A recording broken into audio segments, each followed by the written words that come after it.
Can you tell me a little bit about yourself, where you live, where you work, your name, stuff? Sure. My name is Robert Biswas-Diener. I am Managing Director of Positive Acorn. We're a small positive psychology consultancy located in the suburbs of Portland, Oregon in the United States. Right. And can you tell me a little bit about your background, your education, training, positive psychology, and coaching stuff? Sure, absolutely. My educational background is somewhat circuitous. I didn't take I wasn't the good student that then went to grad school, did well at grad school, got an academic job. That wasn't me. I went to a non-traditional college where we had no grades or required classes. I got to design my own programs. I did stand-up comedy. I did lots of different things that were not directly related to psychology in any way whatsoever. Never took your classic sort of courses in psychology. None of that. All that stuff is essentially self-taught or picked up through the osmosis of my family, which consists of psychologists. I did decide to become a therapist. I went and got my master's in clinical psychology at Pacific University. I realized that therapy was not for me, although I love the skill set of therapy and I love the relational aspect of therapy, but I dropped out after I was in a doctoral program and I dropped out after getting my master's.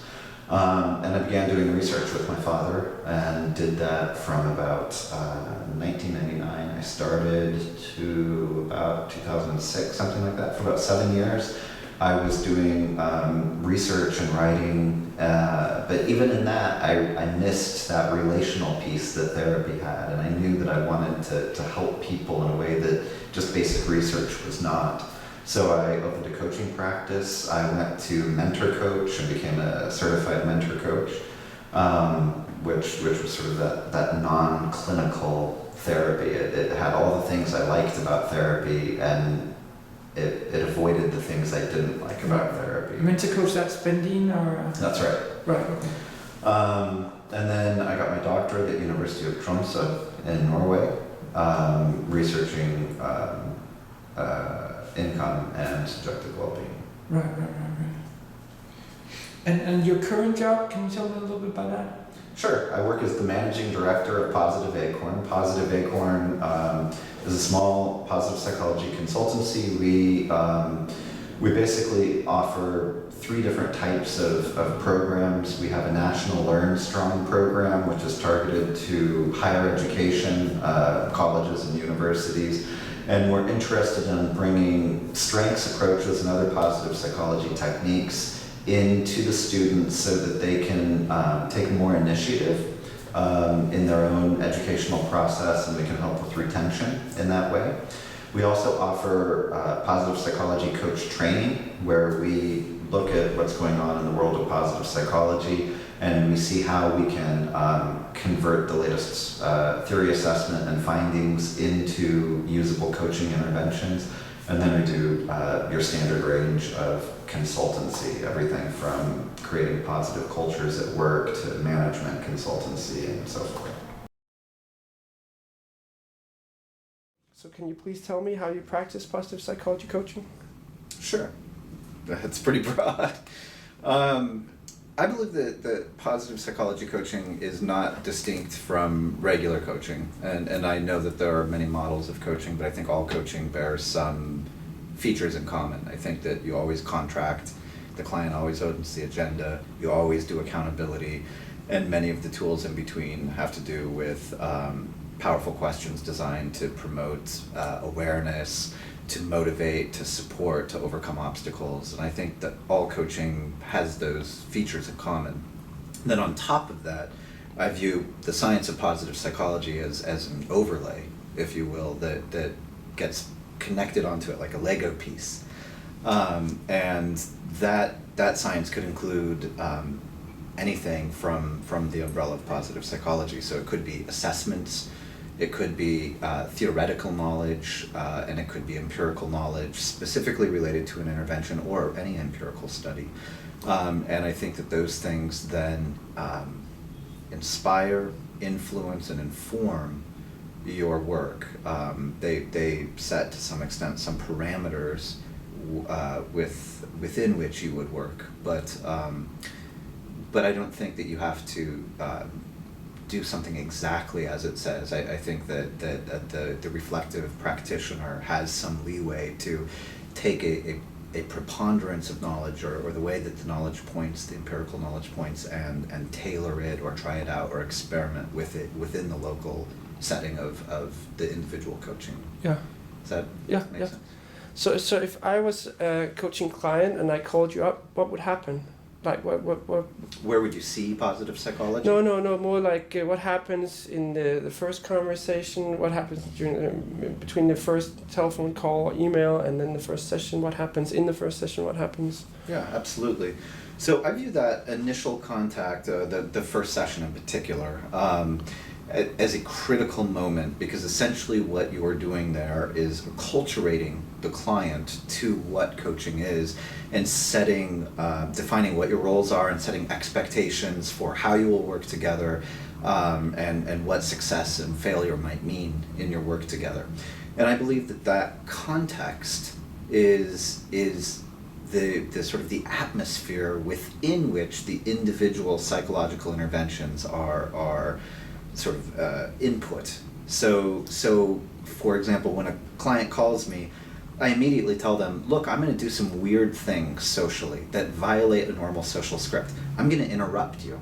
And I'm not going to do it because I'm a jerk or because I'm mean. I'm going to do it because there are times that you'll be in story mode, that we have, we're quick on the clock, we want to push you forward, maintain momentum.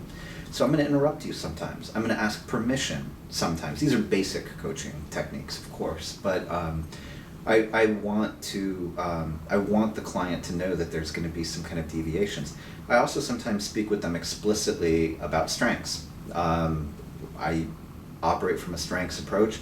I do not think that strengths are personality traits, or to the extent that they are personality traits, they're still quite malleable and they're a growth endeavor. So even if we work together with a formal strengths assessment, I believe that these aren't set in stone, that there's plenty of room to grow and develop, and that might be some of the work we do together.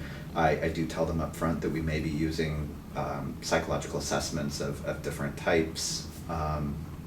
Yeah, so that's what I do right up front in the first session. A lot of that, it would bear something in common with psychotherapy first sessions. A lot of the sort of joining with the client, establishing the relationship types of things. What happens then?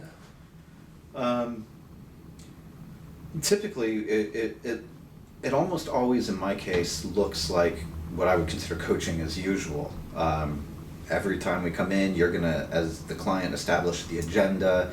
You're gonna own the agenda. We're gonna work with your concerns, and I'm gonna do very heavily what I would consider typical coaching. I'm gonna be quite present. I'm gonna try and engage in deep level listening. I'm gonna ask powerful questions.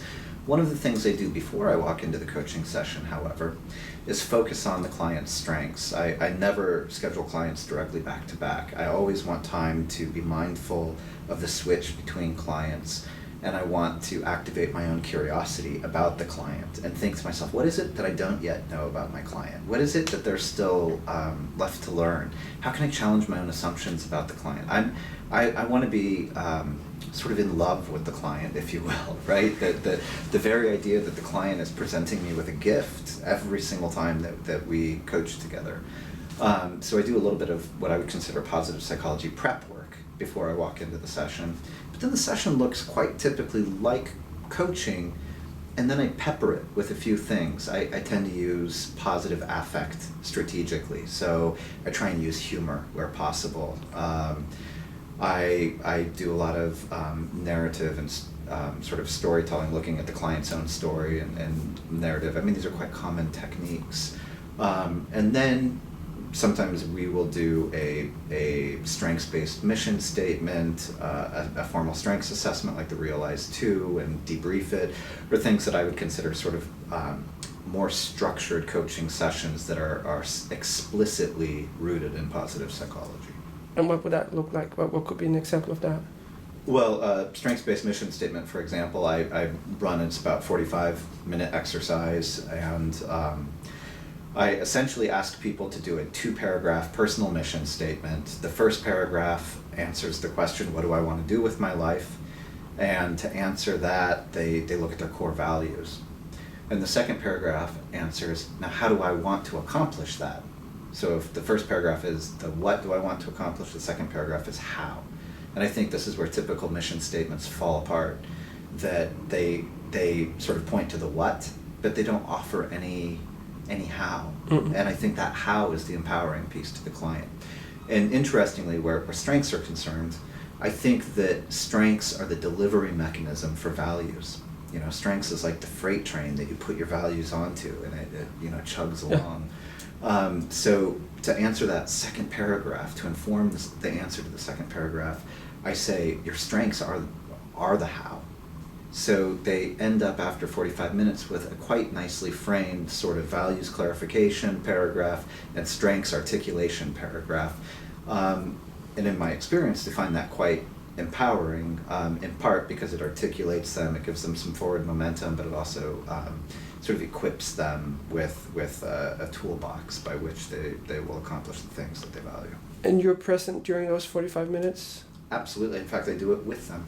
I do it for myself because we're writing. So within that 45 minutes, sometimes there are 5 minutes, for example, where we're just silent because we're both writing our paragraphs. So you're writing your own, or you're writing theirs? I write my own. You're writing yeah, your own. every single time I do it anew. And it's pretty well honed at this point, but I want to be quite present in looking at minor changes and kind of like experiencing what it's like myself in the moment. And why do you do that for yourself? Why do you write your own? Because you're going to write yours, and I'm sort of taking my own medicine. Like I'm going to do it along with you. Yeah. Okay. I also then can use it as an example if need be. Sometimes clients are a little bit slower to like, well, what do you mean? How do I distinguish between the two paragraphs? And I can model with my own, but I don't necessarily do that because I don't want to influence theirs necessarily. But because mine is pretty well articulated, because I've done it so many times, it does serve as a nice model in a pinch if we need it. Right. So that's just one example of a structured coaching session as opposed to the typical sort of client-owned coaching session. Yeah. And you mentioned assessments before. How do you work with the Realize 2? What do you do? Yeah, the Realize 2 in many ways is what I would call my second stop strengths assessment. So I often introduce strengths talking to clients about the VIA because I think it's quite common sense. There's only 24 strengths. The labels are very easy to understand, but I don't have the client take the VIA. I just show them the list and kind of use it as a springboard for discussion. Yeah.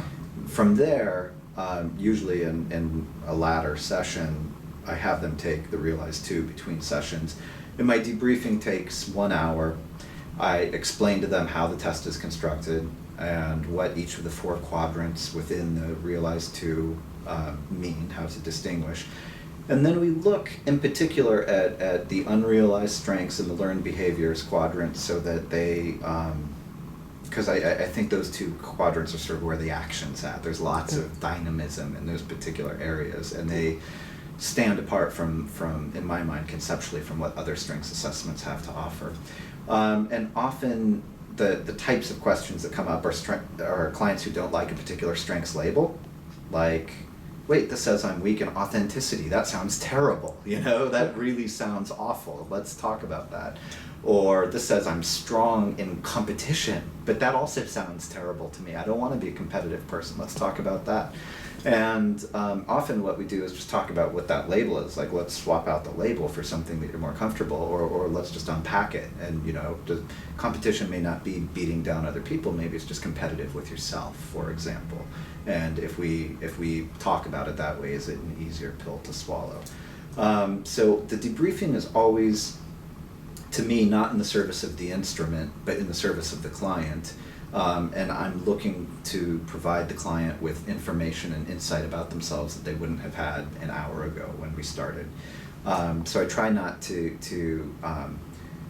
just religiously hammer them with some narrow view of what the assessment is, but rather kind of in some ways follow their lead. Like I ask them, is there a particular quadrant that stands out to you that you're puzzled by or that you would want to work on? And I'm happy to do that with you then, so that in my mind it's more value for the client. Right. And how is that connected to coaching goals and? Yeah, so typically we can do the debrief in one session, and then sometimes we do what I would consider sort of a connecting the strengths to the coaching goals, exactly as you're saying, in a separable session. Okay. And in this case, I sometimes veer from the established strengths taxonomies and just make up my own strengths labels, or offer them, or have the clients make up their own strengths labels, and we talk about a more expanded vocabulary. And here we talk explicitly about strengths as areas of growth. They're just potentials. You have to put effort in. Sometimes you'll fail in your areas of strength. That failure is probably important for you. It's probably part of the natural learning process, how you became so expert in these strengths anyway. And we talk about how we are going to utilize those in the service of your goals explicitly, either the goal of this session or the longer term goals across, multiple sessions in a more longitudinal way. Yeah, is that good enough? Yep. Do you use other assessments? I do. I've used a number of types of assessments. One that's specifically related to positive psychology that's a bit unusual, that I think you might be more interested in, is that I use hope theory, that's agency thinking and pathways thinking, these two aspects of hope, according to Rick Snyder, diagnostically. So I listen to the client's language in a formal way, and I listen to sort of stumbling block statements. I can't do it. I don't see how it can be done. I've tried everything. These types of statements, and typically you can categorize these statements either into an impasse with pathways thinking or problem with agency thinking, and that offers you a very explicit route for intervention. That is, we need to boost your agency through confidence building, upskilling you, whatever it is, or we need to boost your pathways thinking through brainstorming or something like that. And that's and not a written assessment, of course, but it is quite a formal diagnostic approach rooted explicitly in a positive psychology concept. What about positive interventions? Do you use positive interventions? I do use positive interventions. However, the positive interventions I use are not those that I would say are typically associated with positive psychology. I have never in my life assigned someone to write down 3 things they're grateful for, nor will I ever. So what do you do? I'm interested in topics within positive psychology that are in some ways at the edge of positive psychology. Courage, curiosity, strengths is a little bit more squarely sort of within positive psychology. And I look for ways to use what the research suggests. So curiosity is pretty beneficial for relationships, for learning, for self-development. And I just look, how can we instill curiosity in the client? Because curiosity is in part an affective state of interest that's within the person. It's not just the property of an object out in space. So instead of trying to make, for example, work more interesting by complexifying work or making work novel, these are kind of typical interventions, I try and make the person more interested in the work they have. Right. By arousing more curiosity, a new way of looking at things within them. Now, there's no specific explicit curiosity intervention that's been tested and published in JOPP or something like that, but I don't think there needs to be, because there's plenty of evidence suggesting that curiosity is a workable, effective, useful sort of tool. So I have free rein in some ways as a coach to play with that. Courage is the same thing. I mean, there's wonderful ways to look at personal courage, according to Cynthia Puri, is just overcoming a personal limitation where there's uncertainty and fear. There's a number of things we can do by boosting an individual's courage, by getting them to access their values, by getting them to do more automatic behaviors, by putting them in roles that promote courage. by having them think magically, have a talisman or a magical item that helps give them the confidence to do something, take a risk that they might not otherwise do. So these are the types of interventions, and often I just come up with them and test them on the local level, but they are informed by a larger body of psychological research. So do you come up with them, or the client comes up with them, or you come up with them? And what happens? You come up with it and you tell the client about it, or? I just do it. What could be an example of that? So I started getting very interested in magical thinking as an approach to courage. That we have this wonderful capacity to think that things can be contagious to us in a psychological way. So you might not want to touch a shirt that was owned by a serial killer, right? Because it somehow might contaminate you. But you might want to do the positive counterpoint. If I said this shirt was owned by Mahatma Gandhi, maybe you do want to touch it because somehow magically you think that goodness, that moral acumen will seep into you in some way. So I found that having clients identify a talisman or a sort of a magical object of sorts that will help give them courage, help bolster them, give them confidence and perseverance in hard times, which is often what we're doing with clients. They're working through transition, they're working through difficulties, they're working through a setback or a failure. And suddenly they have a little magical item, a piece of jewelry, a photograph, a tiny carving, a doll, whatever it is. And these rather mundane objects are imbued with special properties that have a profound psychological impact on the person and their performance. Yeah. Again, this is rooted in research, but there's nothing saying it has to be a piece of jewelry and that's the thing we've tested. So this is one of the great places where coaches have quite a bit of leeway to do the art of coaching rather than the science of coaching. Right. And what do you think? Because if you change an intervention or you come up with an intervention, you kind of move away from the evidence-based or you're still evidence-based? I think that you definitely have leeway as a practitioner to change what is the published intervention.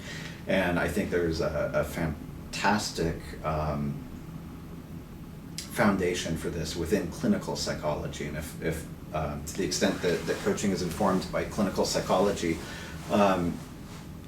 people like George Trewiler, I believe that's his name, and Stricker have these models called the local clinical scientist. So yes, we kind of understand what cognitive behavioral therapy is like and that reframing works, but does it work with this client here? Does it work with this client from this cultural background? Does it work with this client who's presenting with this diagnosis? And as the reflective practitioner, you need to be able to join this larger body of research and this individual client. And sometimes that means tailoring or modifying something, and I would argue the exact same thing is true of coaching. So yeah, absolutely, you're going to be modifying or revising or changing something in a small way. Let's just use a very simplistic example. Write down 3 things you're grateful for. Do we know whether it should be 3 things or 4 things? That there's some optimal return on investment where happiness is concerned if it's 3 or 4? Absolutely not. Are we even really interested in trying that? I would say a coach could have someone write down 4 or 5 things. They could have someone write down something in the morning or the evening, every day or once a week. And I think that these things are probably within the fair rules of play for the coach. Yeah. It's up to the responsible practitioner, though, to know how far afield they're getting from the research. Right. So, I think that you could veer relatively far from the research. You may do that and still be quite effective with the client, which is fine, because that's ultimately where the service is, but it may not be an empirically derived practice. Right. So. And when you adapt interventions or make up your own, do you follow certain principles? Like things I could tell other people you can follow these principles and you're still okay when you adapt things? That's a great question, and I would have to say no, that I don't have a sort of a a boundary, like a specific perimeter. Like it can be 2 steps away from the research, whatever that might mean, but it couldn't be 3 because 3 is taking it too far. I don't have something like that. I typically stick, I think, relatively close to the research. Positive affect is useful for broadening and building people's perspective. So if you stimulate positive affect by making a joke, by surprising the client, these things are likely to have a tonic beneficial effect on the client. Doesn't necessarily mean they will, and we don't know about making a joke or surprising the client whether one or the other is better. So I'm open to both, but I guess you could take it too far away and just assume, in fact, it will absolutely broaden and build the client, that it's guaranteed to have this outcome or something like that, which I don't necessarily think is true.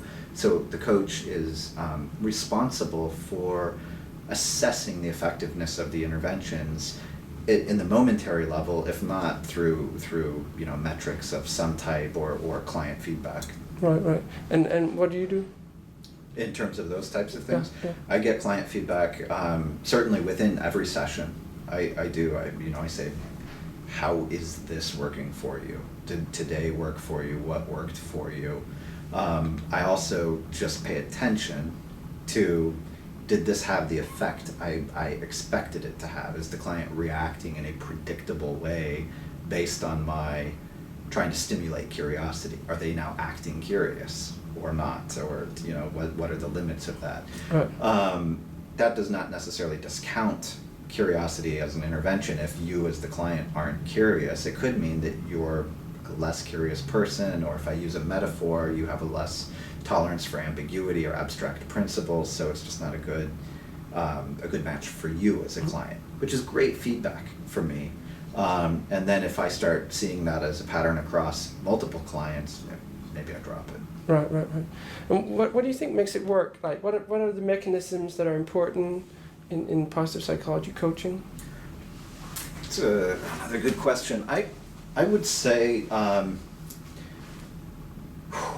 the client's perspective is huge. So to some degree, just the cognitive aspects of coaching, reframing, getting them to shift, understand that they're resourceful, to some degree accepting their problems and limitations, to some degree realizing that they have more tools than they might believe to overcome their problems and limitations. So that cognitive shift of perspective, those sort of aha moments and self-insights are all part of the same package, and I think those carry with them an affective response that is quite empowering and is part of, I think, what Carver and Shire would think of as sort of the emotional reward system, that positive emotion is such an integral part of coaching, because you make a little bit of goal progress, that comes with it a sort of an emotional burst of happiness, if you will,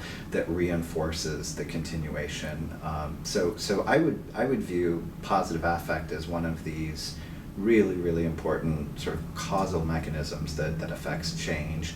And then I also look at the situational factors and the overall context and sort of the culture of the coaching session itself, and the expectations the client has and the role they view themselves as being, and as sort of a meta factor in which the other interventions work. All right.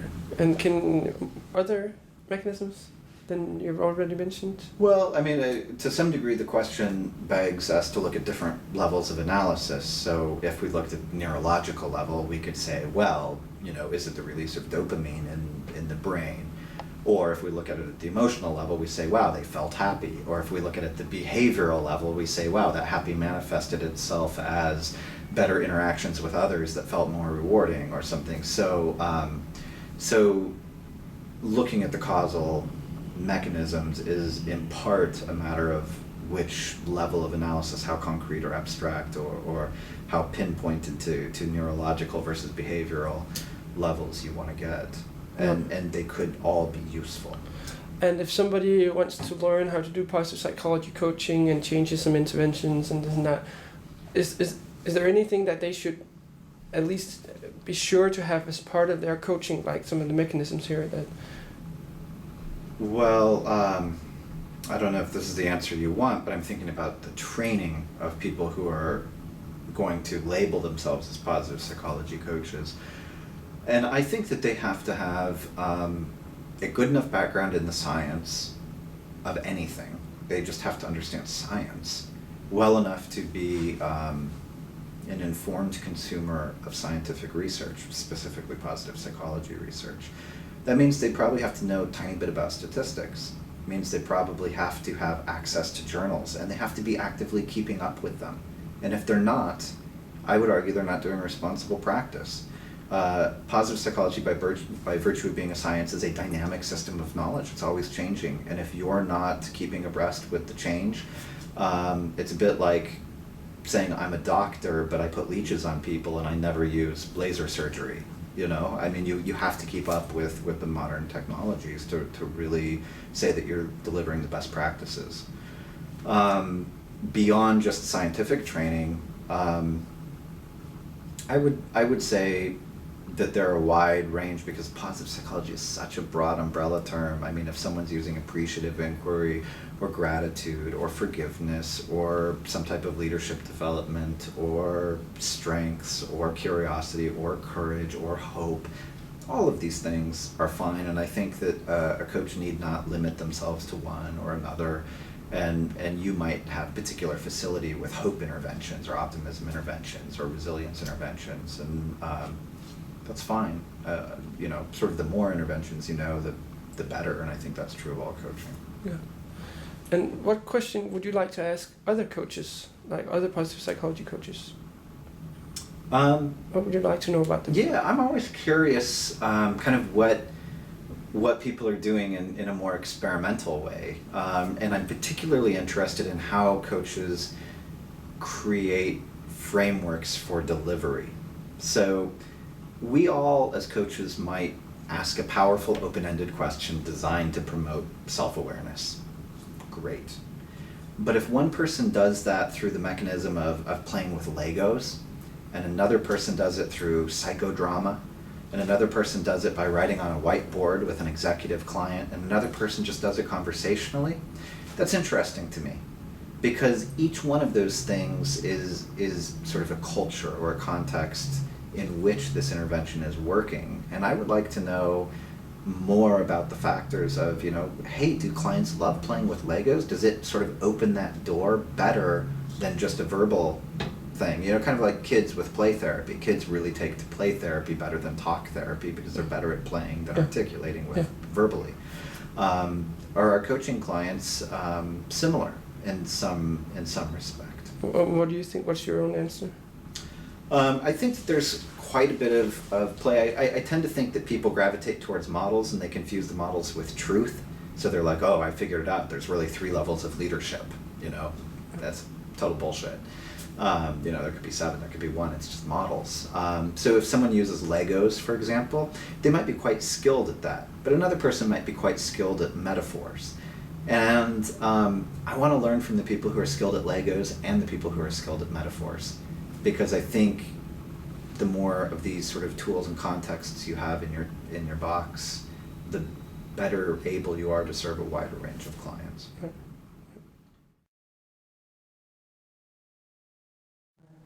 And when you do coaching, who's your typical target group?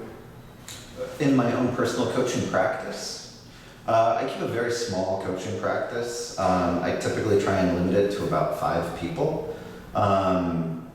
My coworkers, now when people come in the door, I usually try and give my coworker, you know, put the intake clients off into my coworkers. The reason I continue to do coaching is in part a laboratory for myself. I want to be able to have a place to experience and try out new things. But I also want to keep my own skill set fresh and up to date and practiced. And then, of course, I enjoy my actual clients themselves. We can't forget that part. I love these individuals. So if I look at who makes up this is a pretty typical 5. Get sort of middle upper level management at large organizations. who are creative people who have kind of come to me outside of the knowledge of their organization to do, to either sort of reinvigorate their passion for work or to create a project at work that they've been a little reluctant to try. So we are often dealing with project development, creativity, management concerns, and that we're doing it within the context of their workplace, but I'm not working as an internal coach. And then a lot of entrepreneurs who have achieved a fair amount of success at one thing, who are now ready to try and launch a new product, business, service, and I work with those people. And I think right now that pretty much sums up the 5 I have right now. All right, and when they come to you, what issues do they present, or challenges or goals? Great question. It's a doubly loaded question, I see, because they come to me because they know about me through positive psychology, and they themselves are attracted to the positive side of positive psychology, although none of them are explicitly saying the things that we talk about in positive psychology, like, I'd like to thrive more, or I've been a little low on flourishing recently, or I'd like to be happier. They never mention these things. They just want to take a positive approach to dealing with the things that they do want. And the things they do want are very goal-directed types of things. They want a new project up and running. They want to launch a new business. They want to sharpen their skills as a manager. These types of things. So very, very goal-directed around, often around developing skills, managerial skills, entrepreneurial skills, and so forth. And how do you deal with it? What do you do? What happens? They call you up, and then what happens? Or they email you? All of that, yes. They contact me through the myriad ways we have these days. And typically, if I'm taking on a new client, I arrange a chat with them. I mean, if you want this level of detail. Yeah, please. So I say, you know, we usually have some kind of banter. Maybe it's a quick phone call, maybe it's a quick exchange of emails. But I say, look, let's do an intake. And, you know, it'll be 45 minutes, maybe an hour. It'll leave me lots of time to kind of explain coaching and kind of do some prep work for what our culture of working together will be like. And we'll give you a chance to ask me questions. And really what it is, it's a testing ground to see if coaching is appropriate for you and to see if you and I are appropriate for one another, if we're going to be a good fit, if we want to work together. If we then at the end of that hour find that, hey, coaching does seem to be appropriate, it does seem to fit, and yes, we would like to work together, then we'll count this as our first session and we'll move forward from there. However, if it doesn't fit, I'm not going to charge you for it. We won't count it as a session. There's no obligation. Like, we just go our separate ways, and I'm not going to be offended because there's a million reasons why people wouldn't be a good fit. Right.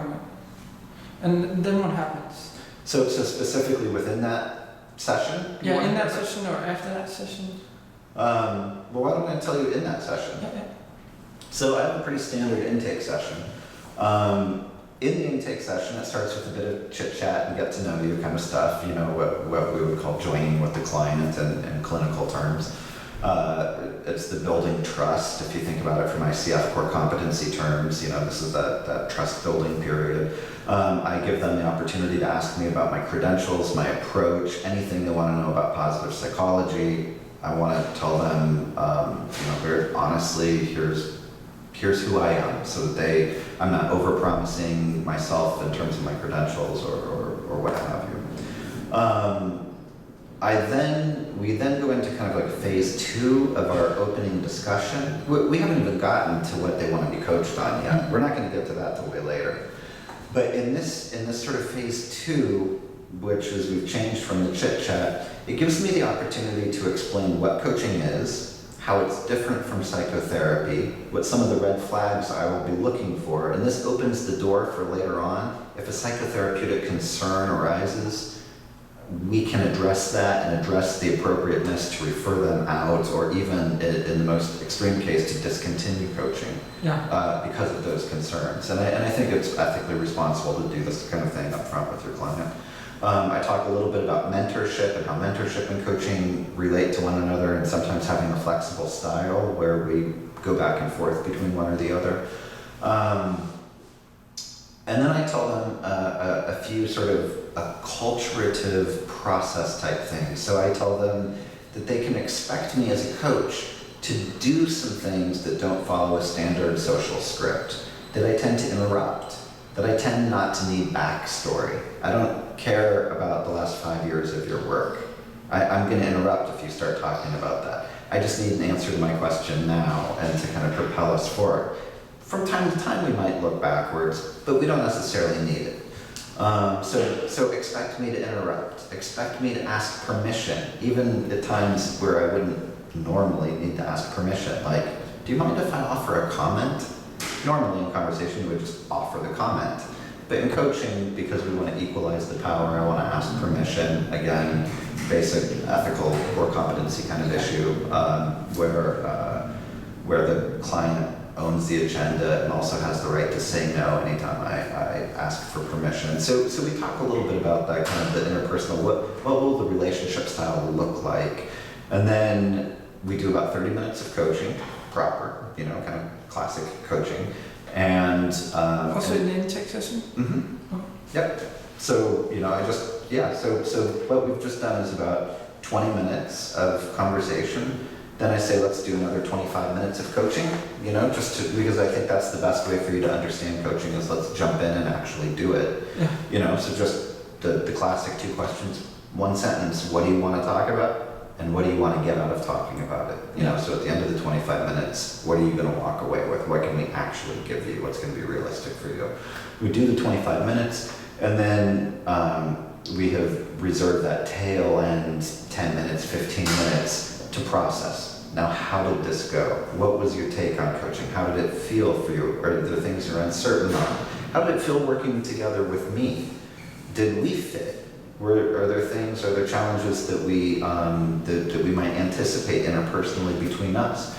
If we go forward together, what should that relationship look like? How frequently are you the kind of person that can come into me once every 6 months? Do you want to work every single week for 6 weeks and then never want to see one another again? I'm really flexible in terms of that. Do you want to do a mix of in-person and telephone stuff? Do you want me to come to your office? That's where we're going to work out all the practicalities of what it's going to look like going forward. I might bring up the possibility of doing some assessments or something at that point, and I would send off at that point a contract, and they would sign a contract and deliver payment.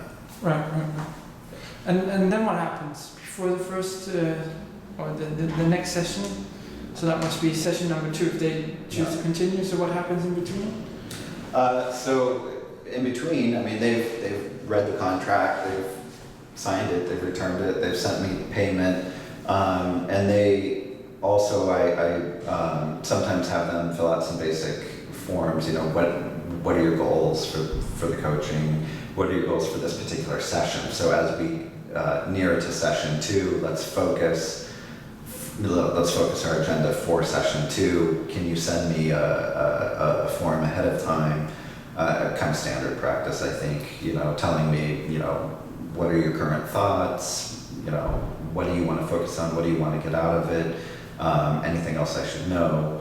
Send it to me ahead of time. That forces you to think about the coaching session ahead of time, to take it seriously, to walk in with clear ideas instead of just be like, I don't know what I want to talk about, which was always my complaint about therapy, right? Kind of like, you just think you should talk about whatever happened last week or whatever. So it helps to focus, and it helps us hit the ground running because I've gotten this ahead of time, I've read it, and now that all this information doesn't need to be repeated, we can just get right in and jump to it. I find, although you haven't specifically asked this, I just had a discussion with one of my colleagues at Positive Acorn the other day about this.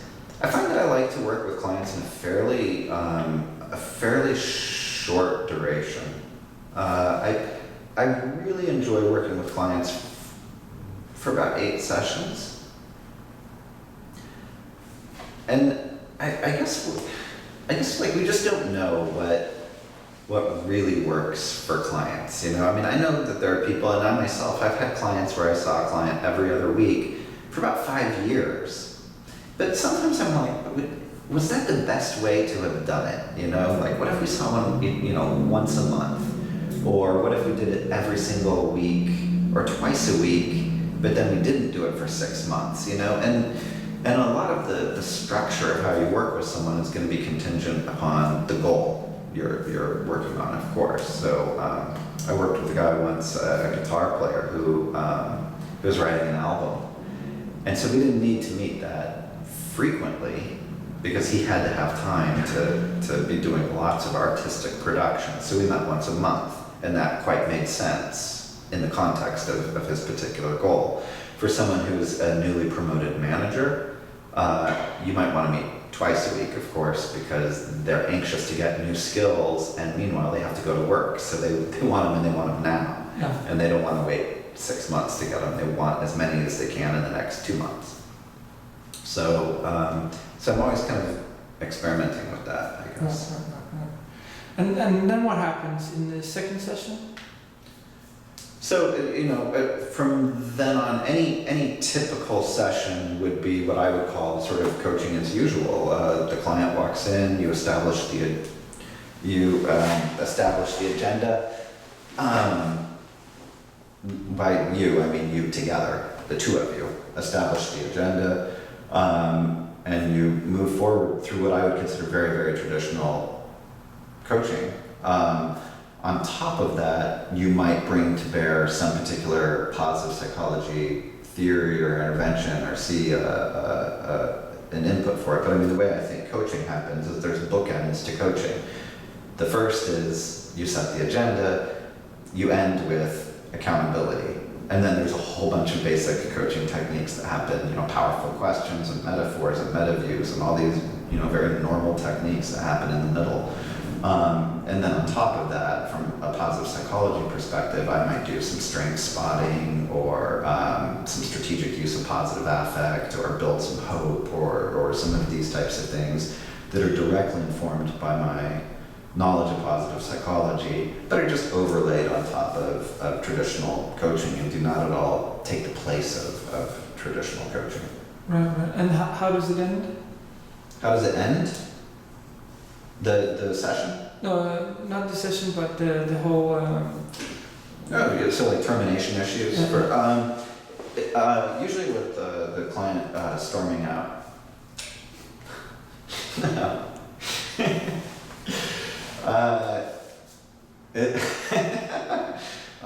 Typically it ends when a client has achieved their goal. That's one sort of, you know, I think we've gotten there.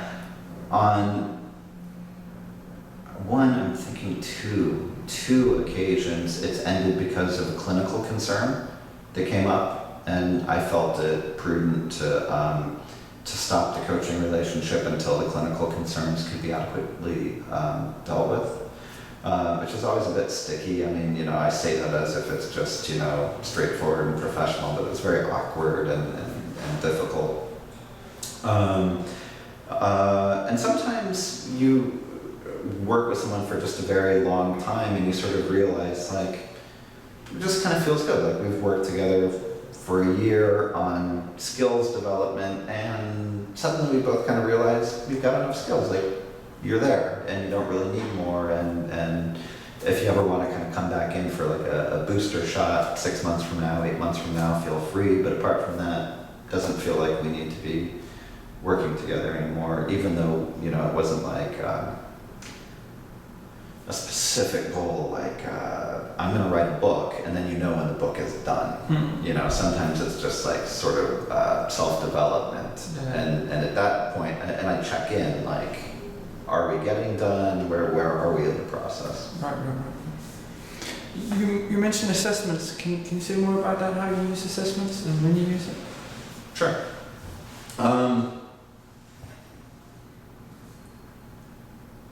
I don't use assessments a lot, but I use them a little.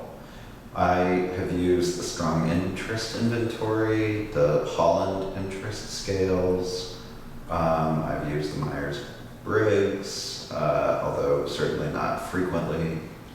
I've used the VIA Strengths Assessment. I've used the Realize 2 Strengths Assessment. I think those are the ones. The one I use most frequently is the Realize 2 Strengths Assessment. And when do you use that? I use it as needed.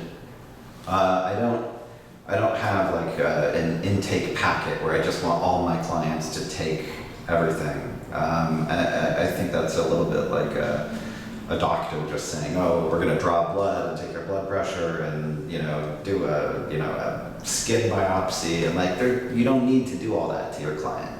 Only if there's a reason. So I know that I always work from a strengths-based perspective with my clients, but even knowing that I work from a strengths-based perspective, I don't necessarily want to charge them for a strengths assessment. I want to make sure there's a rationale for it. And often there is, but I can work with them for many sessions, just spotting strengths in interviews, just having discussions about strengths, working with strengths in other ways without using a formal assessment. In times where I've done sort of what I would consider kind of like shorter term coaching work, where you're working with a management team over the course of, let's say, 3 months as part of a consulting project, I certainly would use an assessment there because you have multiple individuals and you want to share vocabulary. And I think that's one of the things that that assessments in general do, is they provide a shared vocabulary for understanding difficult concepts. So I almost always would make that a staple part of the work. Right. But whereas with the individual, that's of less concern to me. And if an individual does do the Realize 2, what happens then? Typically, the way we do this at Positive Acorn, if we say, we have some clients like that. There's a client from a Fortune 500 company. He's not my client, but he's my colleague's client. And he came in and he wants to do some strengths-based management, and he, as part of that, wants to develop his own strengths. So he came in with an explicit goal of wanting to better understand and develop his own strengths. Great. It's very appropriate for us to use the strengths assessment then with him in that case. So the way we do it, we'd have him take, in this case, the Realize 2, and we would use an entire session to debrief it. And we have a standard debriefing protocol that leads to what we would consider both insight and action. And the standard debriefing protocol, can you just say a few more words about that? Do you want me to explain how I debrief a Realize 2? Yeah, yes, please. Okay. Do you know the Realize 2? Yeah. So typically, so it's divided into 4 quadrants. And we walk people through each of the 4 quadrants, and we do it in a particular order. Right? We're not just doing it randomly. We want to do it on purpose in the order we do it. And we explain to them what that quadrant means, what it represents. We give them the conceptual background about the construction of the test. So if we're going to talk about an unrealized strength, say, look, what that means doesn't mean a hidden strength or mysterious strength or strength that you're unaware of. It has nothing to do with that. Unrealized strength means a strength that you're not currently using. It's just sitting dusty up on a shelf. That's all that word unrealized means. So how your strengths got put into this particular quadrant was you answered in a way that suggests that yes, you're good at these, yes, you're energized by them, but you're just not using them that frequently. And that lack of frequency is what placed these particular items in this quadrant. So once we give them the conceptual background, then we move to, so let's look at your particular items that are in this quadrant. What insights do you have about these? What questions come up for you? Because sometimes the strengths labels themselves are a bit difficult for people. Someone might say, well, competitive, that's not even a strength. Why would that be part of this? Well, great, ask that question. And this is the opportunity to make sure that we're all on board with the language, that you understand. A lot of these strengths assessments, I think, have kind of weird words, woo in in the Strengths Finder, but I think the Realize 2 is particularly fraught with kind of difficult language. Spotlight. What's spotlight? It's not, there's no sort of face valid understanding of what that means. Do you shine the spotlight on others? Do you like to be in the spotlight? What is spotlight? So we use that as an opportunity to go over basic definitions with people and that type of thing. We spent about a half hour kind of doing that, giving the overview of the assessment and answering questions and talking about people's own emotional reactions to their personal feedback. And it's very easy to predict after you've done dozens of these, 100 of them, whatever. It's very easy to predict where people are going to have problems. You see authenticity listed as a weakness. They're going to have a hard time with that, right? So you can kind of, if you look at their assessment ahead of time, you can kind of walk in armed a little bit, knowing that we might expect to field a question here. Yeah. So then after that half hour, typically what I do is I just say, let's just work on one of these areas. If you wanted to take a deeper dive and spend more attention in one of these 4 quadrants, which one would it be? And I don't care which it is for them. Whichever one it is for them, I'm willing to go there with them. And we use the rest of the session kind of coaching around strengths development within that particular quadrant and giving them a little tiny piece of accountability. That's our standard debrief. It allows people an understanding of what it is. They always get insight out of it, and they come away with a couple of action steps. And it also leaves enough open that if the client wishes, or if we wish, we can come back to it, and we can talk about things like, how do the quadrants affect one another? Should we be working on another quadrant, or what have you? Right. What about interventions, positive interventions or other interventions that you use? Can you say something about that? Yeah, I use positive interventions, I admit it. Yeah, I use lots of positive interventions. I use a whole class of affect-related interventions. That is, I put people in a good mood. I've done this every possible way, from actually just telling a joke, sometimes stupid, silly little jokes that would make a little kid laugh, to just quick use of spontaneity and wordplay and kind of clever humor in the moment. Surprise is another one where you just say something that's so random or offbeat.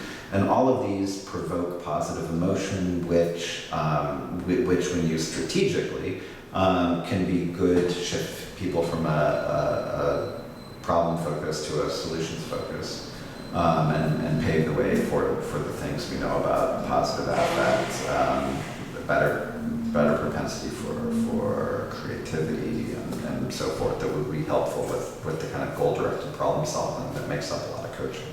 Right. So that's just the positive affect ones. I use hope interventions. Here I use Rick Snyder's hope theory diagnostically to guide my interventions. So I listen to the client's language around pathway thinking problems and agency thinking problems. Do they say, I just don't know how we'll get there? That's a pathways problem.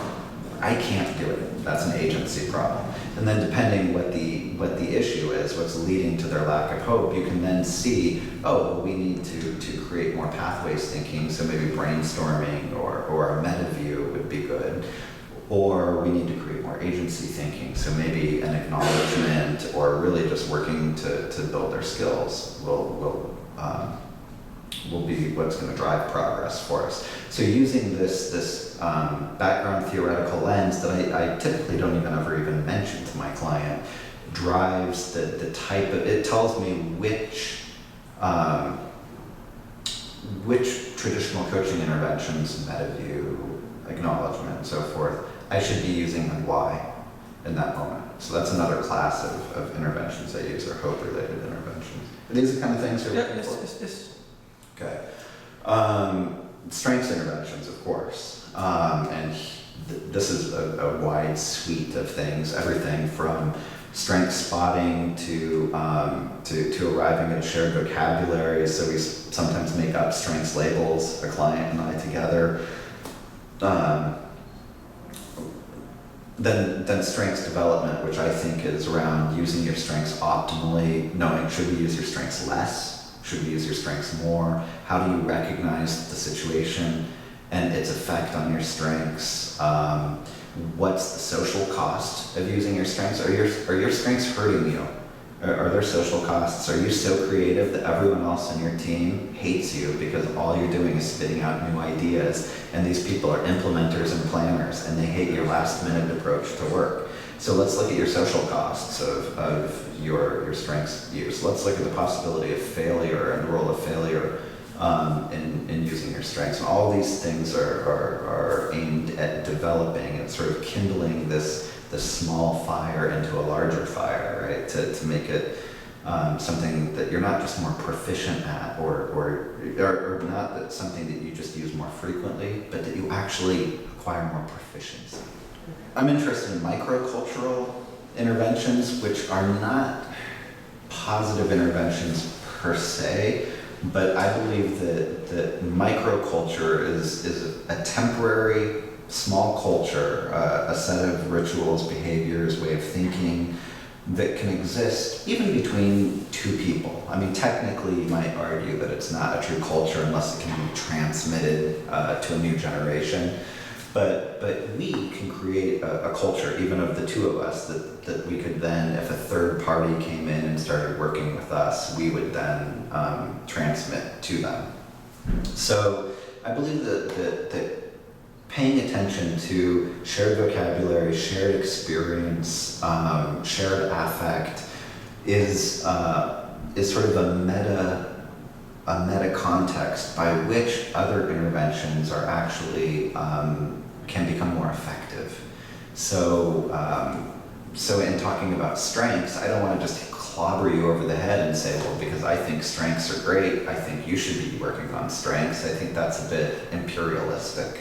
And I'm not interested in that. But we could create a culture in which we discuss, as a manager, what utility do you see in managing people's weaknesses and managing people's strengths? Let's talk about that for a little bit. Let's talk about, maybe managing weaknesses is awesome. Maybe we should do more of that. Maybe we're missing the boat on managing strengths. Maybe we're leaning too much towards weaknesses. I don't know, let's talk. And we create some of that conversation, and that conversation, especially if we can develop some rituals around it, then that culture, then when it comes time to do strength spotting and strengths development, it will be such an easier pill to swallow. So, for example, when I was teaching a group of 3 educators at a large university in the education department about strength spotting on the fly. You know, just you want to be able to maybe come up with 1,000 different names for strengths. Not 24, not 60, not 100, 1,000. You want a big strengths vocabulary. You want to be able to make up words. You want to be able to just use these. And when you do, the person who you're spotting strengths with will feel really understood by you, like you're paying attention to them. If they don't like the word you're using, they'll correct you, and then you get this great dialogue. It's really awesome. I said, but what we need to do for the next 8 weeks that we're working together is we need to have a bell. And every time someone spots someone's strengths, we're going to ring the bell.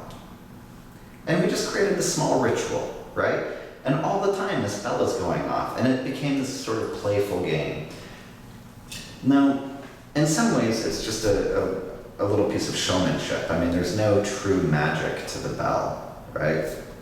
But the bell becomes a ritualistic behavior that we understand, the 4 of us together, as a cultural piece that we have together that reinforces the learning. The actual intervention is the strength spotting, but the bell is part of an overlaid meta intervention. Does that make sense? Does. Yeah. And you mentioned before that you had some idea when to use what. Can you say something more about that? When to use which interventions? Yeah, well, God, I mean, this is this isn't even anything about positive psychology. This just has to do with tools, right? I mean, you don't just use a hammer all the time. You want to open a bottle of Coke, you don't use a hammer for it, right? I mean, when do you know what to use? Like, what's the principles that you follow? well, exactly. So you have to understand the.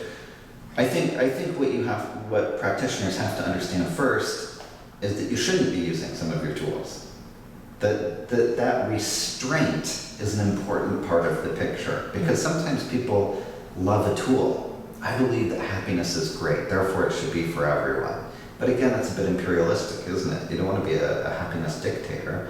I believe the strengths are pretty effective, but I don't think they're the only tool. And I think that there are oftentimes we shouldn't be talking about them. So just walking in as a coach with an understanding of restraint, that I'm going to kind of take a wait and see attitude. And then you're asking, well, what are you waiting and seeing? Or what are you waiting for, right?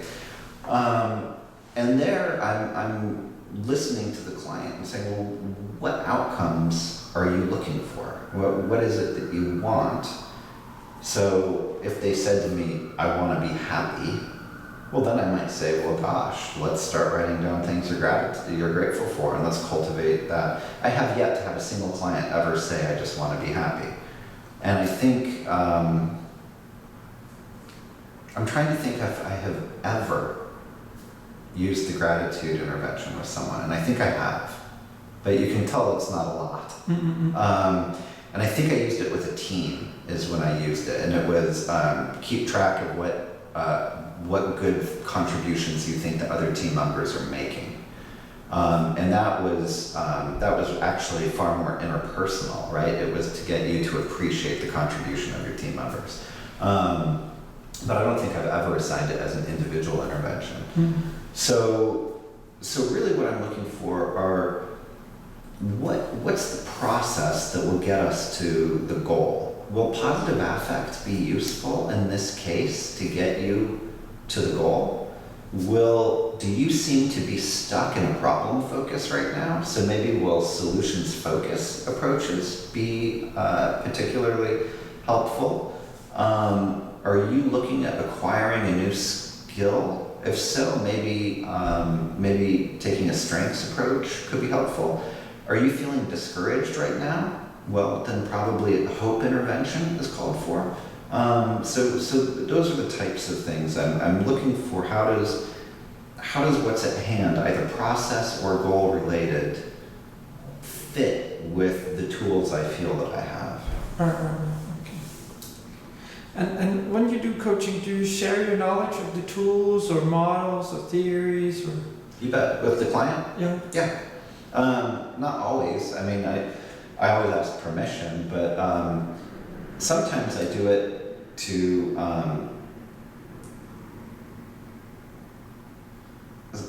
There's so many different ways to share. Sometimes I don't share. That's the easiest way. I don't share. I just do the intervention. Yeah. If I'm using solutions-focused approaches with you, which I think of as a positive psychology set of tools, and I ask you the magic question, or I use a scaling intervention or a typical solutions-focused approach, I don't have to tell you anything about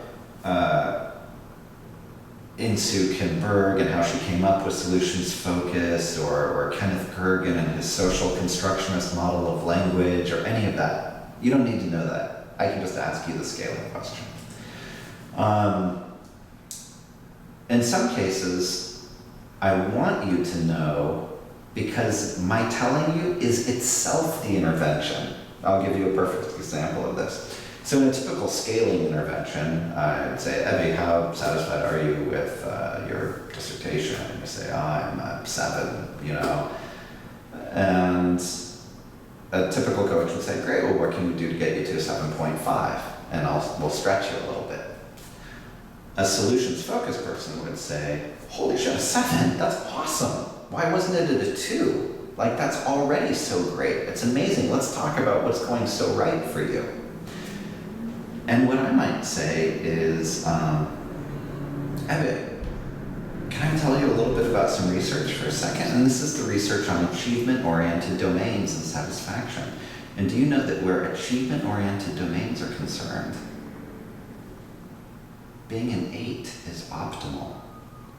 Being an 8 is going to lead to higher performance than being a 9 or a 10. So guess what? Your dissertation is an achievement-oriented domain. You probably naturally think that you're a 7 and that the finish line is a 10. That would be a very natural thing. That's how the question is set up. But we're going to move that finish line to you instead of trying to move you to the finish line. You're only shooting for an 8. You're almost there. And just hearing that for people, that they're not 3 away from a 10, but they're 1 away from a perfect score, is so empowering to them. And they suddenly, you can see them sit up straighter. They're, oh my God, I'm so excited to do this. This is great. And you yourself have just done the intervention, even though you haven't changed their score on the scale yet. So sometimes you can strategically use it. And sometimes I share it just because a lot of my clients are very intelligent, very curious people, and they like to hear about this stuff. Right. So I'll just say, oh, well, by the way, there's this thing about hope theory, and hope theory is made up of 2 different ways of thinking, and here's what they are. And they say, okay, good, that's really interesting. I always ask permission before I do that with a client. Sometimes my clients tell me no. And I always try and limit it because I'm a big talker and I don't want to spend their session lecturing them. Although, to be honest, I actually have had on at least a couple of occasions that has been the explicit goal of the coaching, and that's more like mentorship. For you to talk to them. Yeah, where people have said, look, don't ask me the powerful questions. Let's not reinvent the wheel here. You're sitting on a storehouse of information, Robert. I actually want to hear about the research in happiness, or the research about workplace satisfaction, or the research about, just tell me. And if it takes you 15 minutes to tell me, fine. Let's use our session that way. Right. Okay. I also have some questions about some effective factors from psychotherapy research.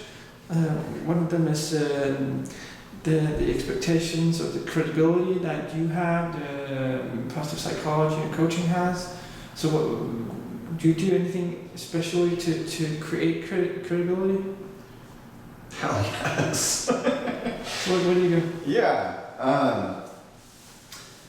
I think that credibility is an issue with 2 parts. One is establishing credibility for the method or for the profession itself. Is coaching a credible medium?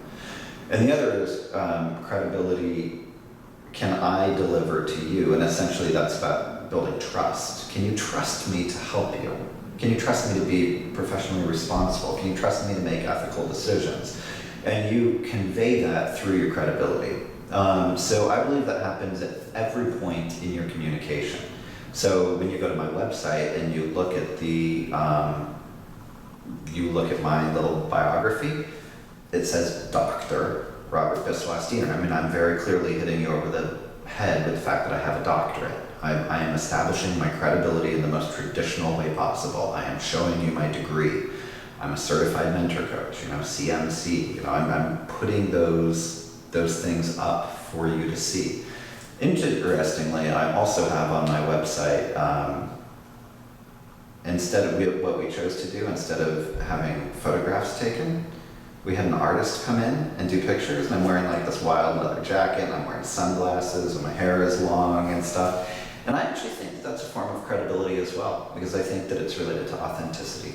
And I want you to know that it creates the whole nature of our website, and I think this is true of all websites, is a branding concern. And you kind of know what you get when you get us. You read the copy we've written, and we say things like, we're people who are not afraid to take our shoes off at work. In fact, shoes are not allowed at our workplace. So you know that you get people that are a bit playful, that are a bit outside of the box if you come to us. And I think that is itself part of credibility. But then, of course, once we pick up the phone together, once we sit in an office, we talk about credibility. And So yeah, I can tell you a little bit about me and about my professional background and training. Do you have specific questions for me with regards to my training? And I would give a little bit of that with the understanding that yes, I am a trained coach. I do believe coaches should be trained. I do have a doctorate. I am a legitimate expert within positive psychology. I'm not perfect. I also am quick to say that. You know, I would estimate, well, I've never taken data on this, I probably should, but I make mistakes every single coaching conversation I have. No question. I sometimes think that there's a propensity for coaches to talk about coaching like it's magic. Like every time you get on the phone with a client, it's amazing and you just are energized the entire time and you just say the right things. And God, yeah, that can happen and it should happen and hopefully it happens the majority of the time.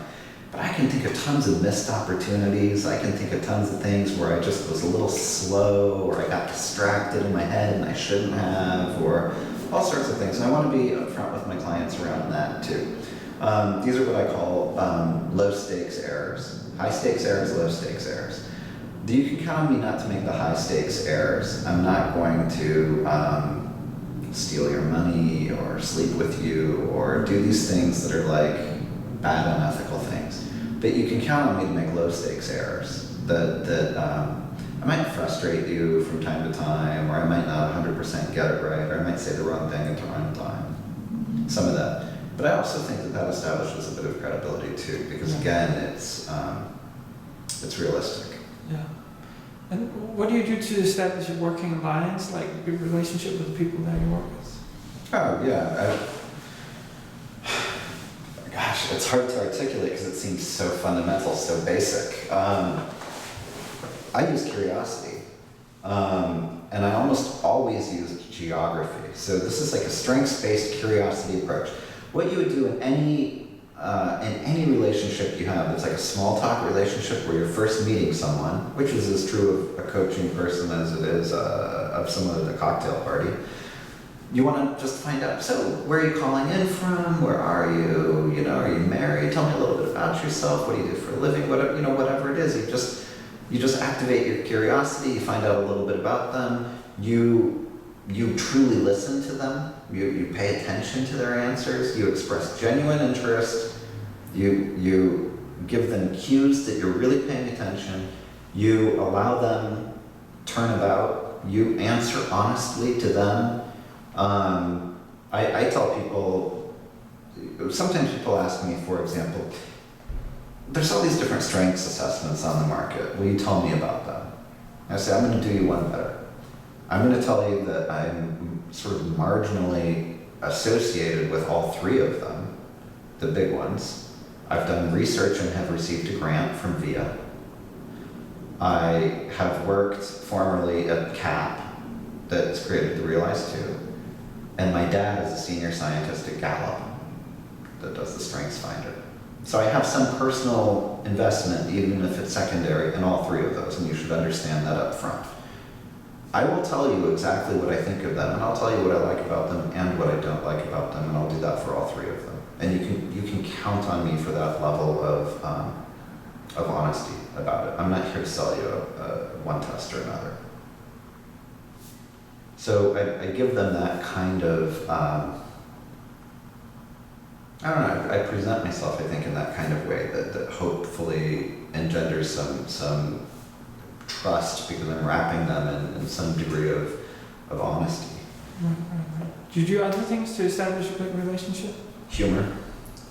I can at times be funny. And I think humor is a wonderful tool. It puts people at ease. Yeah. And the geography thing I didn't mention, but I love geography, so it's great because geography can open so many doors to people, and especially if you do phone-based coaching, people are calling in from all over the world. It's just so amazing to allow geography to work for you, you know. So if someone, I don't know, calls in from former Soviet Georgia, and you say, oh, are you calling from Tbilisi? The fact that you know a city in Georgia is already going to endear them to you, you know, and they're like, oh, what, you know, Tbilisi or whatever, right? And you can do that no matter where it is, you know. Oh, you're from Boston, you know. Well, I went to Boston one time. I had this experience. Where in Boston do you live? I know the city a little bit. And like, it's just such, people love to talk about their place,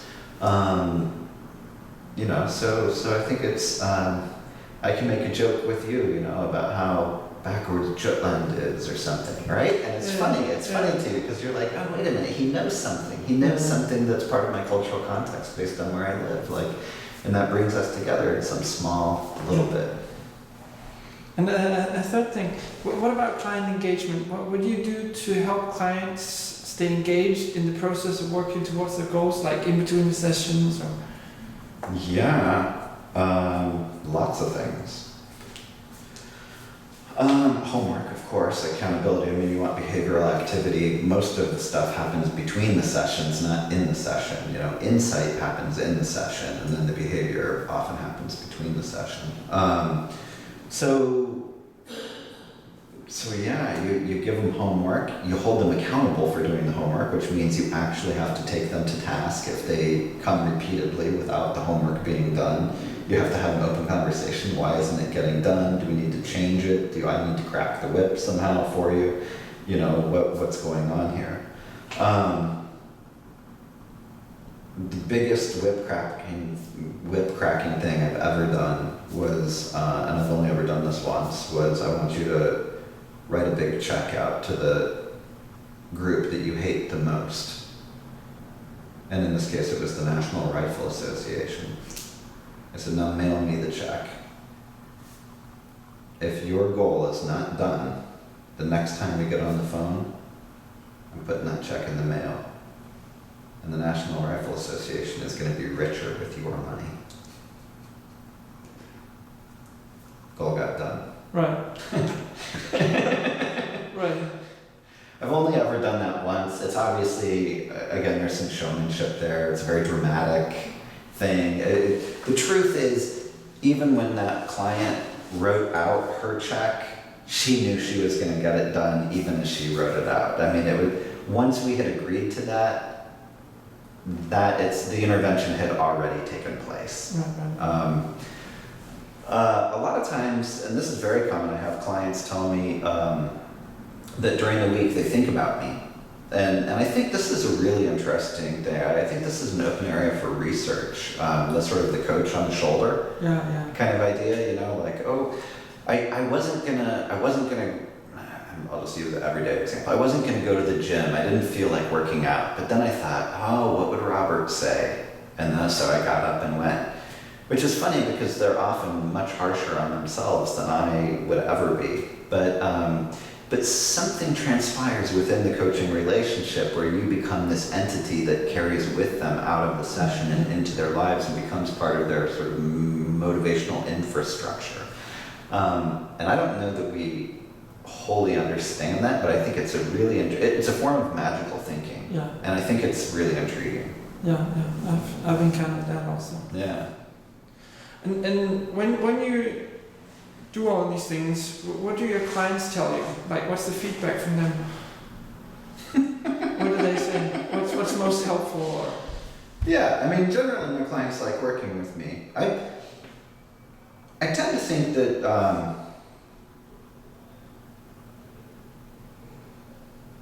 let me just answer the question that you asked instead of answer a different question.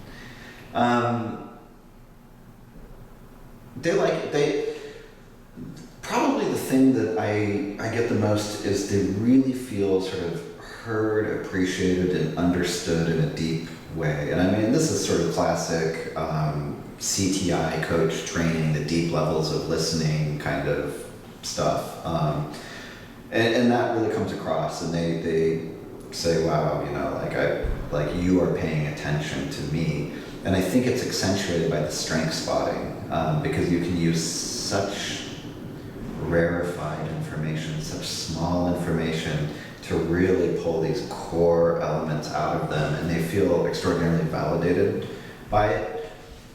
On its own, I don't think that's enough. because they still have these goals they want to get to. I mean, so it's great. It's sort of the praise and cheerleading and acknowledgement side of things. Like, oh, I feel so validated. I feel that's good relationship building stuff. But what they ultimately need is to get where they're going. They need the motivation, the perseverance, and I think I do a mixed job of this. I think this is an area I could get better at, because I don't always know when I should come and help pick you up and offer some compassion, and when I should crack the whip and tell you, like, get up, you can do this, come on. And I should be like the drill sergeant, you know, go for it, do it again, or whatever. And I don't 100% know. I mean, I usually get it right. I have decent instincts, but I think for me, that's an area of growth. But the clients ultimately are satisfied. I mean, they achieve their agenda at the end of the session, and we track progress from session to session if we're working towards some larger goal or agenda. So that seems quite well. The sessions that don't go as well, you know, and there are a few of these, I readily admit, typically are my fault, I think, and they have to do with poor facilitation, specifically around establishing an agenda. So I've poorly worked to establish an agenda. Either the agenda wasn't clear, or the agenda shifted, or the agenda was unrealistic, or there was some agenda-related problem that led us at the end of our time together to not have achieved it. Right. And you mentioned tracking progress. Mm-hmm. How do you find out that they're progressing? Usually I just have an occasional conversation with them. At one point I had client software. I used a client software program that I used to track case notes, and if they ever did, you know, a rating scale, how satisfied are you feeling about this, or on your progress towards your goal, 1 to 10, where are you at? And I would track all that stuff. It seemed very professional to me. It seemed very, I don't know, very worthwhile. And then I just quit doing it. And part of it was very practical. My computer crashed and I lost the software, and so I didn't have it. But yeah, I just quit doing it after that. I tend to carry a pretty big cognitive load, so I just kind of keep a lot of that stuff in my head instead of on my computer. And so what's the occasional conversation about what do you say? Yeah, so if our typical coaching conversation is, so what are we going to jump into today? What are we going to work on? And more importantly, at the end of our time, at the end of our 45 minutes, 1 hour together, what do you want to walk out of here with? What do you want to have in hand?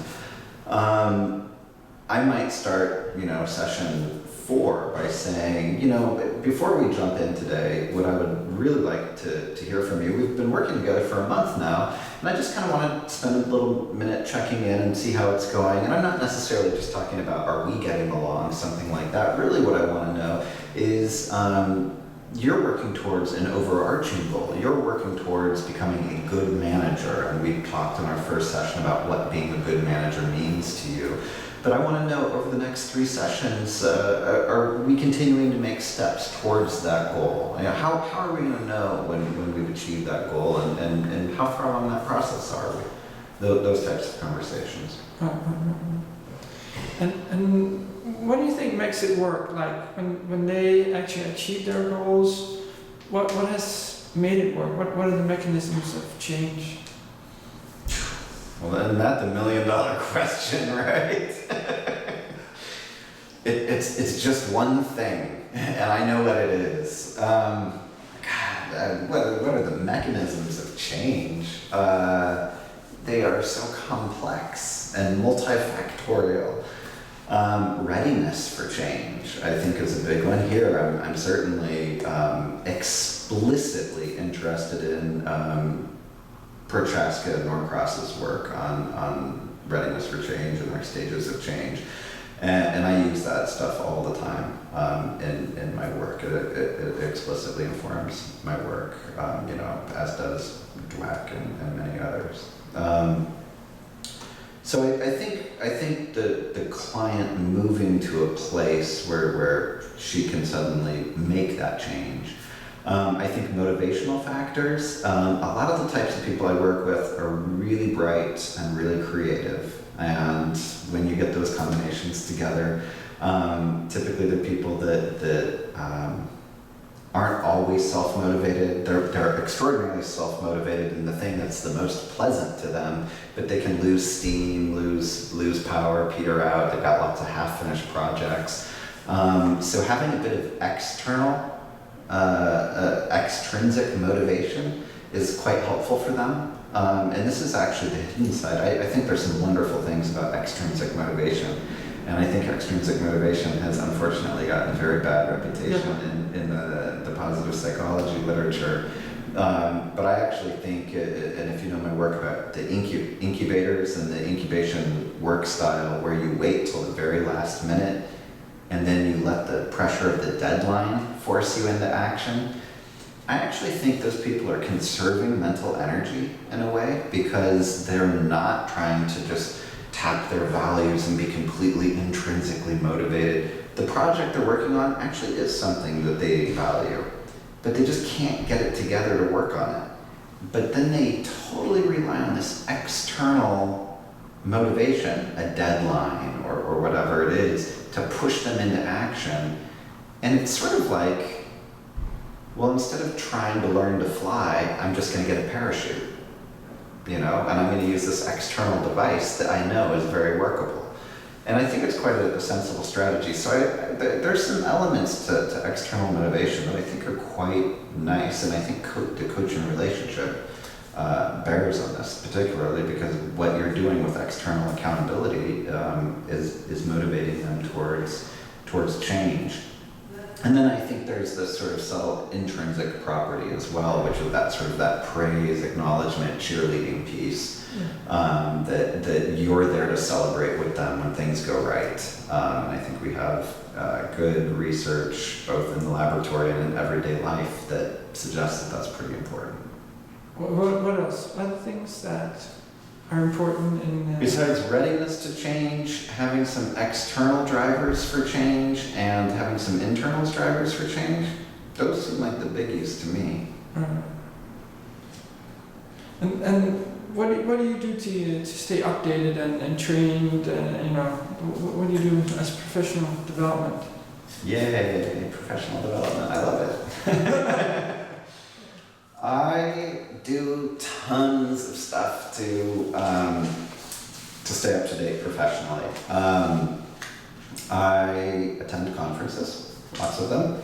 I get peer supervision, so I take cases that I'm having a particularly hard time with or want ideas with to colleagues, and I present them anonymously and receive feedback and suggestions.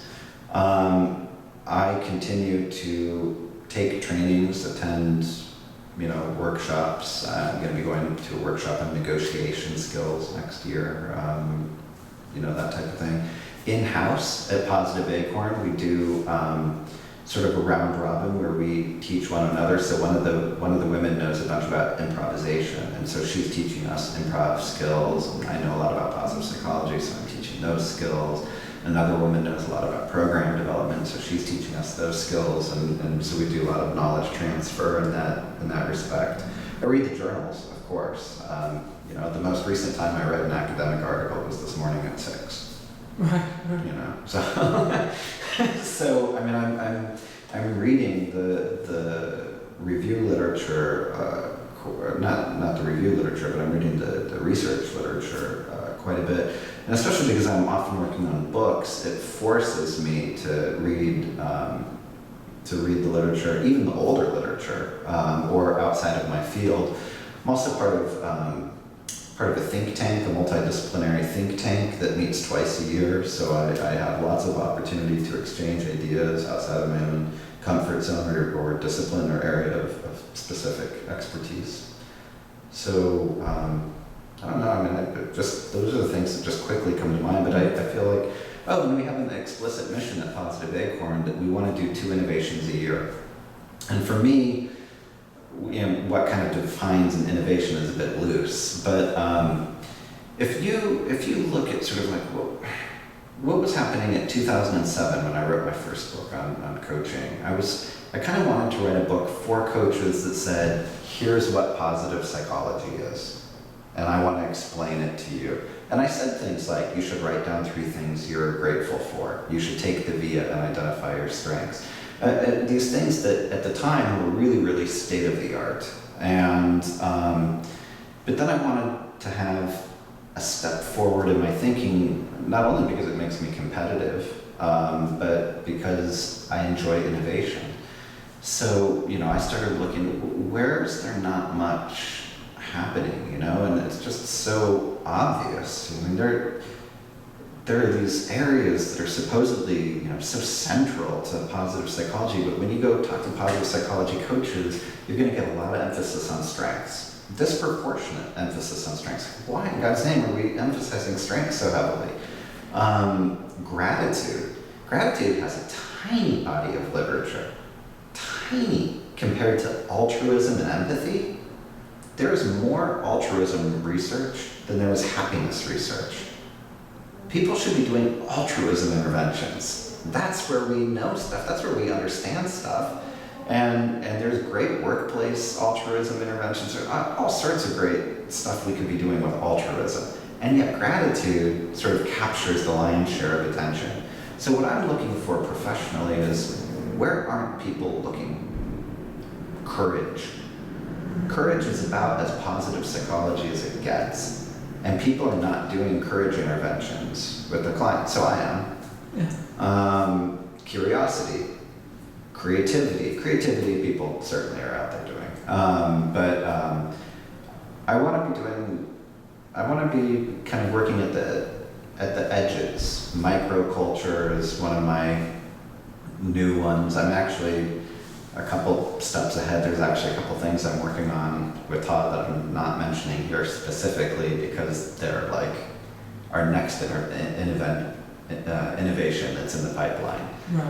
Right. And by the time that comes out, I'll hopefully be working on the next one forward. Right. And when you learn something new, how do you get it into your coaching? How do you integrate it? Oh God, I do tons of experimentation. I mean, the world is a laboratory, and here I'm really interested in Herminia Ibarra's work. Her book Working Identity, that says we test and learn the world, and planning and implementing plans doesn't really work. That's good for sitting in a chair and thinking about what you would do if you ever actually lived. But testing and learning is about actually living. Like, you go out and you try stuff and it doesn't work, and that's exactly my approach. So when I start getting an idea, what I do typically is I hire an intern to do a lit review for me. And so often the intern will be like, there's almost nothing published on this, and it's like you think we've published on everything, but there's so many wide open things, or there's some interesting things published, but they're mostly published in marketing or published in economics or some other field. And so then I do my own lit review and I start thinking about, how does this research, like, what does it mean behaviorally? What does it mean in terms of interactions? What does it mean in the real world?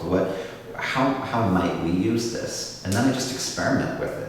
So one of the reasons I teach classes, why I teach positive psych at the university, is not because it pays well. I find teaching extraordinarily rewarding, but it's such a great laboratory. I get 100 students and I get to say, like, we're just gonna try some stuff. We're gonna try some courage interventions. They've never been tried before. Like, we're gonna give them a shot. And I get to see kind of what's sticky and what glances off. And so, and then I try them a bit with my clients too, of course, my coaching clients. And here, I think this is typical. You have this in medicine, you have this in clinical psychology. Practice always outpaces research. It's the nature of things.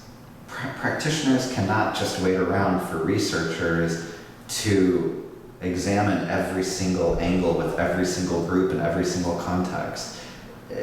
The research process is too slow for that, and the number of variables in the world are too complex for that. So really what you get is, you get what I consider a theoretical basis, and here I'm not using theory like guess, but meaning you get a body of evidence that points, that is suggestive that this topic works. And then what practitioners do is they innovate on that by grounding themselves in this base, but playing with it, toying with it. What happens if we use it in this, modify it in this slight way or that slight way? And that's essentially what I'm doing. Right. And I have a question about positive psychology coaching. Would you say that positive psychology coaching is special in any way in comparison to other types of coaching, or what would you take on that? I think positive psychology coaching, and I think I mentioned this to you last time we talked, is just an overlay. You have, I consider there is sort of normal coaching. And for me, it's almost like the Coach Training Institute, that kind of classic coaching. It's deep level listening, you must establish an agenda, you must have some accountability, you ask powerful questions designed to evoke insight in the client, and then you bring a lot of other things. You track energy, you acknowledge, you do meta view, you use metaphor, you use all these other tools to bring the client where they need to be. It's a facilitative process, but all coaching, I think, by and large, has to have that. I can tell people who have business backgrounds that became coaches and people who went to coaching schools and got trained as coaches, and they look very different from one another in their practices. The people who haven't been trained as coaches aren't doing coaching. I mean, they're calling themselves coaches, but they're offering their opinions. They're they're less likely to establish the agenda. They still might use assessments or use metaphors, and they still might be great workers. But you can see that the people who've been through coach training, by and large, sort of have a different approach, which is, I try and keep myself out of the equation. This is a facilitated process. And so I think that all coaching has to have that. And I know that there's all these proprietary and turf wars about, the 7 levels of coaching, the 8-fold coach, the courageous coach, this coach. I mean, I think that stuff is marketing. I think that stuff is business. I don't think that stuff is true. I think there's coaching, and it, by and large, it shares a body of tools and underlying assumptions. And then on top of that, people who say that they are positive psychology coaches, they are just adding like a little piece of Lego, clicking it on top of something that already exists. I would think a positive psychology coach could go a whole session without doing anything that was positive psychology and just did normal coaching. But a positive psychology coach would be up to date on the science of positive psychology, would do the kind of professional development things, would be reading in positive psychology, would have the adequate educational background to understand positive psychology research, and would be using theory assessment and empirical findings to inform their coaching practice. Now I know what actually happens, and that is people read popular books. They go out and get Willpower by Roy Baumeister. They go out and get How of Happiness by Sonia. They go out and get Flourishing. They go out and get popular books, and they read those, and then that's the corpus of their knowledge. And I don't think that's good enough. I think that's those are secondary sources, and I don't think there's any real expertise without primary sources. Because you're only ever reading a distillation that someone else said about this thing, even if that someone is an expert talking about their own research. So I think you have to be at a level that you can read the primary source adequately. Are there things we've not talked about that are important to understand the way that you work?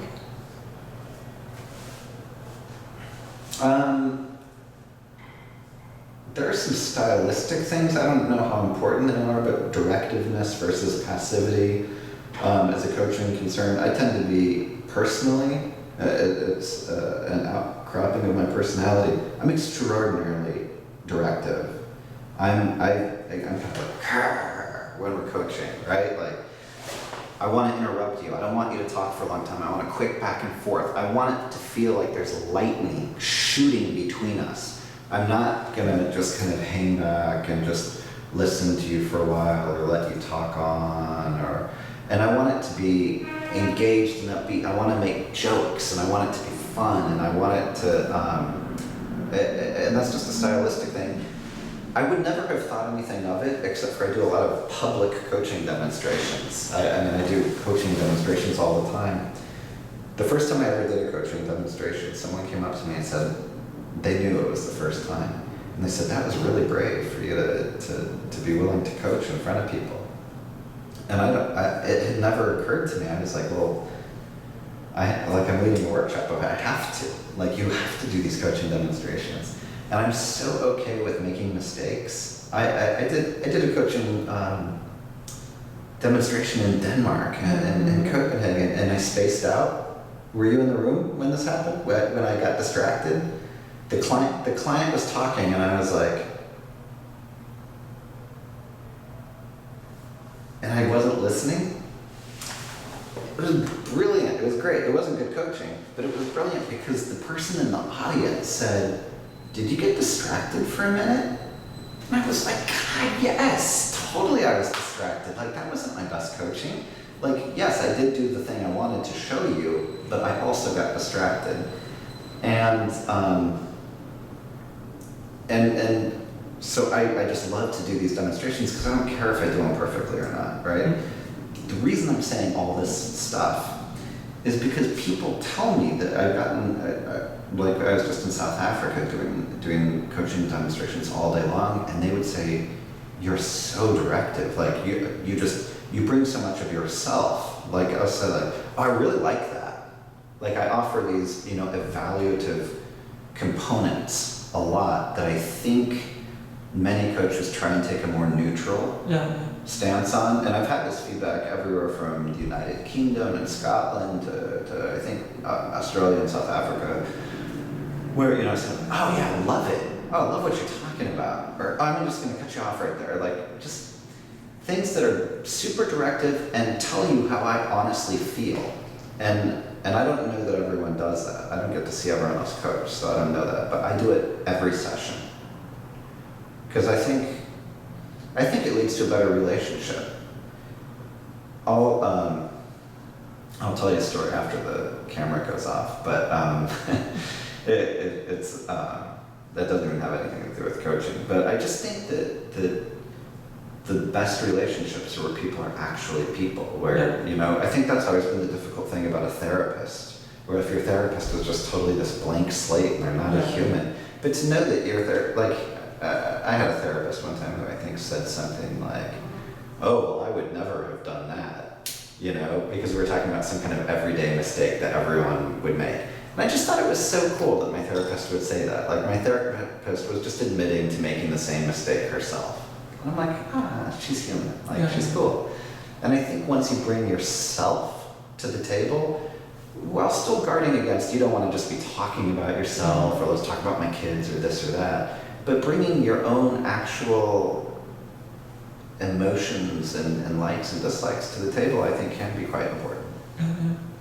I get the same feedback sometimes. Yeah. But I've been considering, should I then change it, or should I kind of keep this style being more directed than other coaches because they have learned that you should not do it, and when they present me with the feedback, it's as if that I should not do it either, because then I'm not doing coaching, and I'm then considering, what should I do about it?